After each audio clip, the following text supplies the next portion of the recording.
In this video, we will learn how to estimate the carbonate and bicarbonate from their mixture. So first of all, we go for the principle. Generally, we take the HCl in the burette and assume that HCl is the standard solution. Standard solution means the solution whose concentration is known to us. And we take the HCl in the burette and we take the mixture in the conical flask by pipetting it out, and generally we use the 20 ml pipette for that purpose. Either otherwise we may use the 10 or 5 ml pipette also.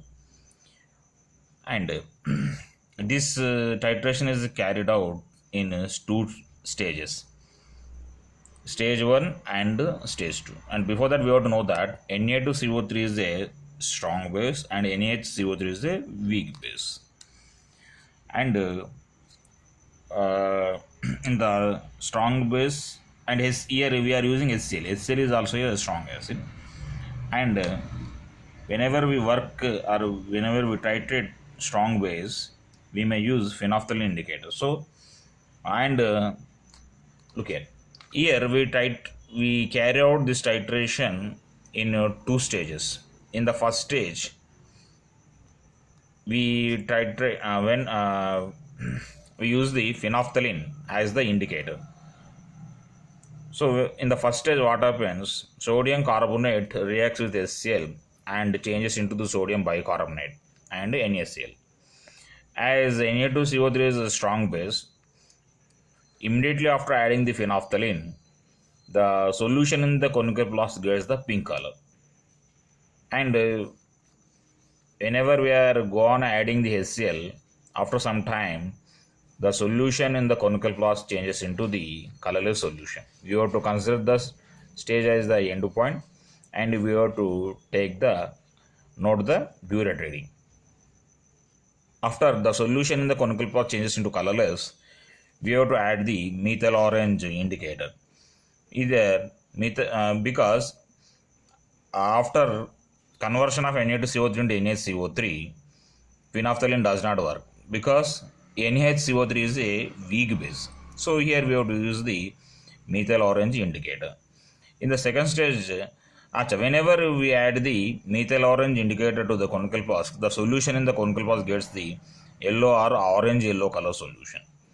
And whenever we are go on adding the HCl solution, after some time, the solution in the conical flask changes into the light pink or light red color.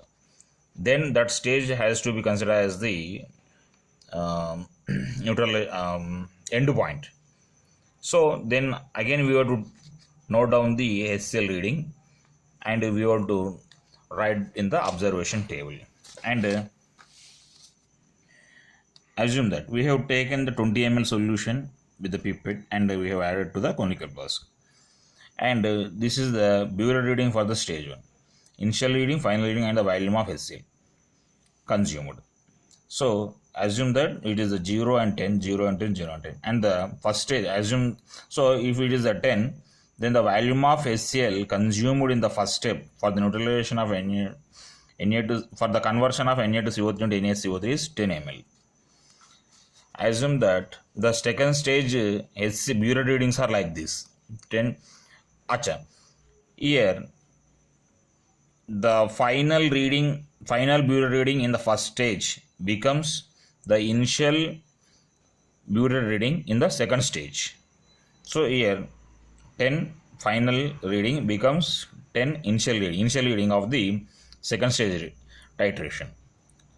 And assume that the final reading in the second stage is 25.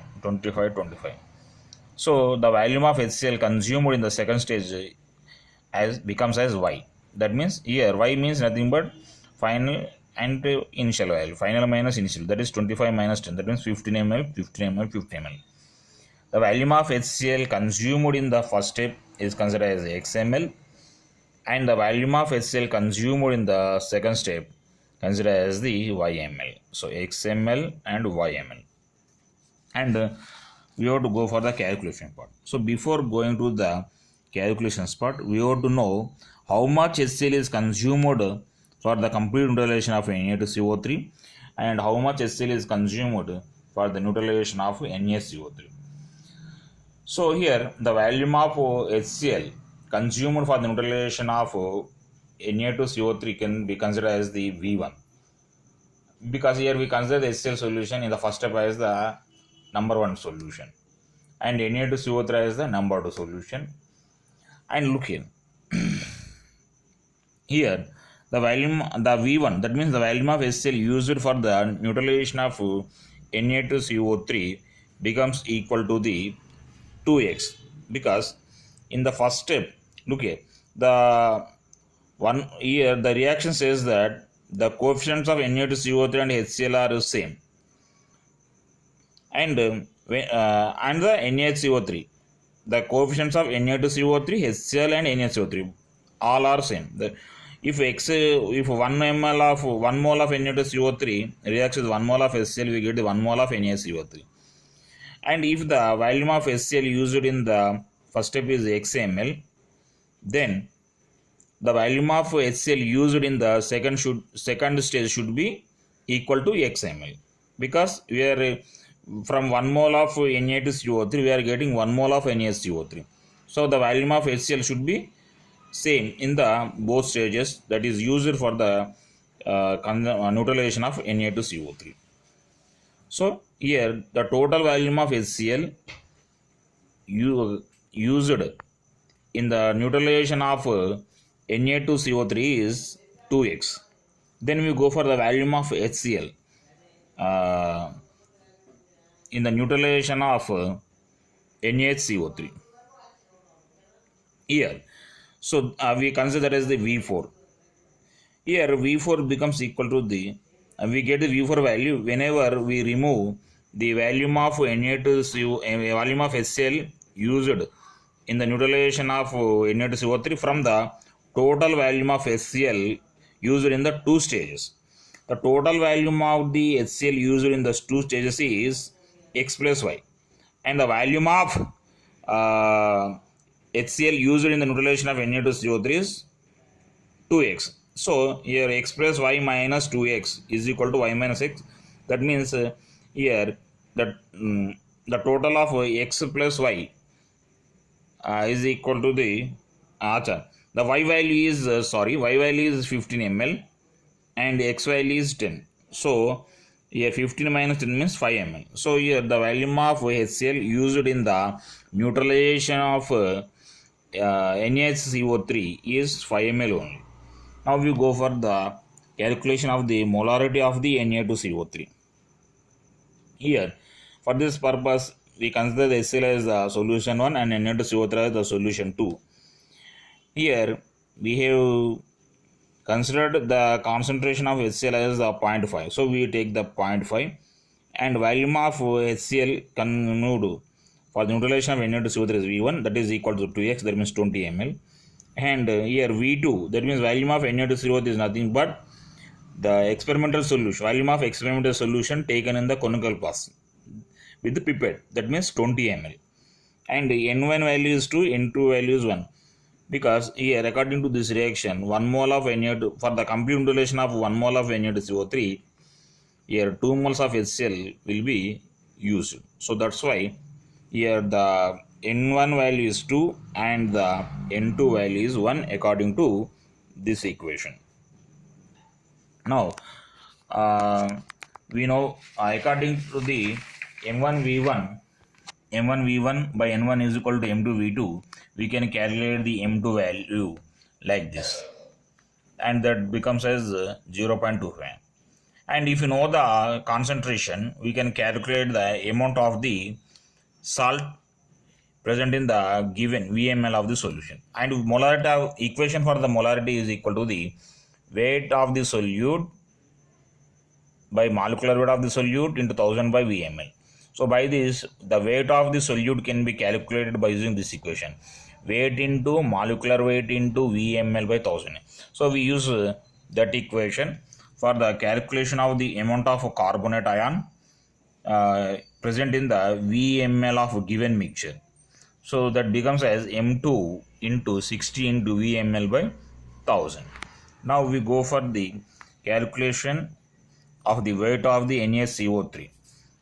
So for that purpose, we have to calculate the molarity first. So for this calculation purpose, we consider HCl as the solution 4 and NaS solution as the solution 3.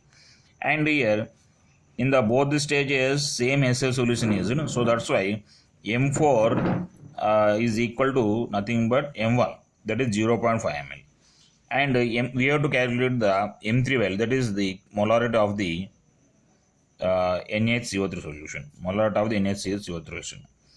And V4 is nothing but Y minus X, that is 5 ml, and V3 is nothing but again pipette reading, that means experimental solution, volume of the experimental solution, that is 20 ml.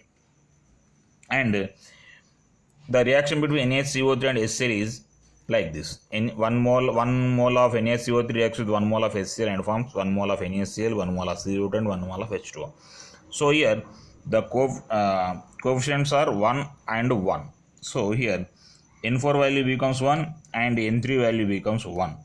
And by using this equation, M4 into V4 by N4 is equal to M3 V3 by N3, we can calculate the M3 value, and that comes as 0.125 M. And as said earlier, we can calculate the amount of bicarbonate in the given VML's mixture by using this equation, M3 into 61 into VML by 1000. Thank you.